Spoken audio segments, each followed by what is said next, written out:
నేను అక్కడికి వెళ్ళొచ్చిన తర్వాత కంపెనీ గేర్ మార్చింది. ఇక్కడ నుంచి ఎడ్యుకేషన్కి పెద్ద ప్రాధాన్యత ఇస్తుంది. సో అలా చేయాలి అని అంటే మనం కూడా దాన్ని టేకప్ తీసుకొని ముందుకు వెళ్ళాలి కదా. సో అలా వెళ్ళాలి అంటే దీనికి మనం రెడీగా ఉండాలి. అలా రెడీగా ఉంటేనే, అలా మీరు ప్రిపేర్ అయి ఉంటేనే నెక్స్ట్ ఏపీ తెలంగాణ ఇండియాని రూల్ చేయబోతుంది ఈ మేటలో. అలా ఛాంపియన్స్ ఫైట్ చేయాలంటే మీ మైండ్ సెట్ మార్చండి.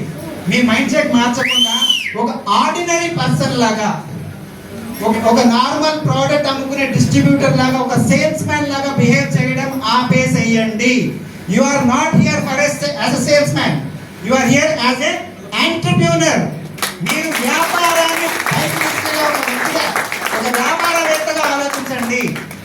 అలా ఆలోచిస్తేనే మీ వ్యాపారం ముందుకు వెళ్తుంది. లేదు నేను ఓన్లీ ప్రోడక్ట్ అమ్ముకుంటాను అంటే you are just a sales man or sales women, that's a period, అయిపోయింది అనుకోండి. అలా ఉంటే మాక్సిమం మీరు ఏం చేయగలరు?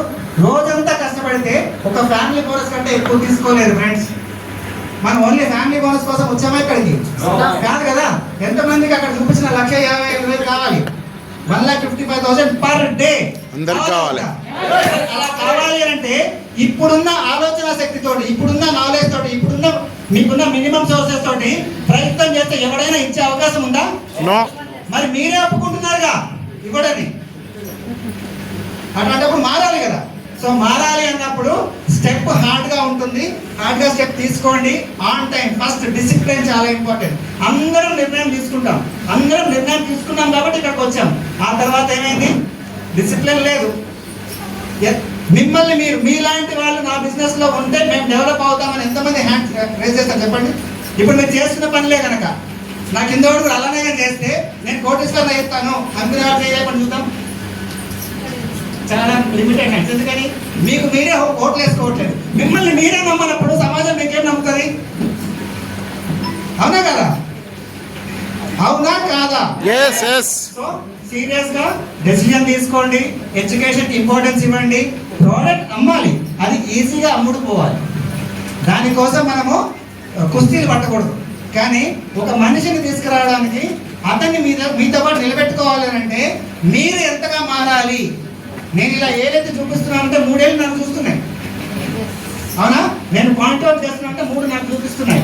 సో ఈ పాయింట్అవుట్ చేసే వ్యక్తి ప్రాపర్గా ఉన్నాడా లేదా చెక్ చేసుకోండి. అలాగంటే అయ్యింది ఏంటంటే 101% మీరు డైరెక్ట్ సెల్లింగ్ కోసమే పుట్టారు.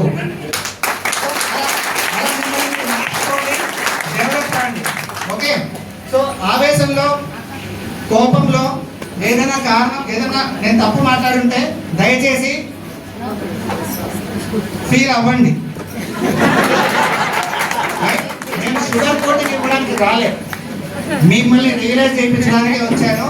మీరు ఫీల్ అవ్వాలి, అలవాటు చేసుకోవాలి, మారాలి, డబ్బు సంపాదించాలి. అప్పుడు నేను ఆయన సంతోషపడాలి.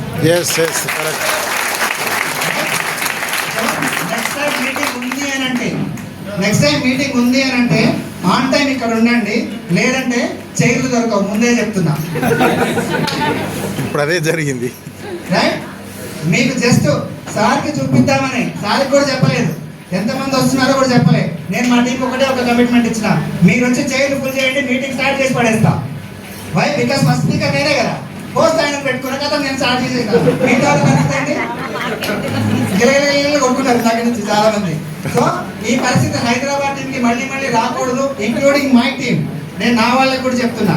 సో బయట ఎందుకు సిస్టమేటిక్ గా జరుగుతుంది అంటే మేము రెగ్యులర్ గా మీటింగ్స్ కండక్ట్ చేస్తున్నాం. మేము రెగ్యులర్ గా ఒక ఎడ్యుకేషన్ సిస్టమ్ ని ఫాలో చేస్తున్నాం.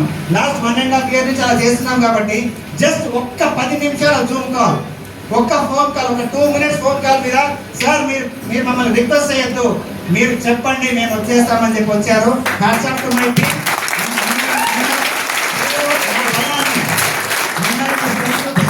నా బలాన్ని హైదరాబాద్ చూపించినందుకు thank you very much. Back to host.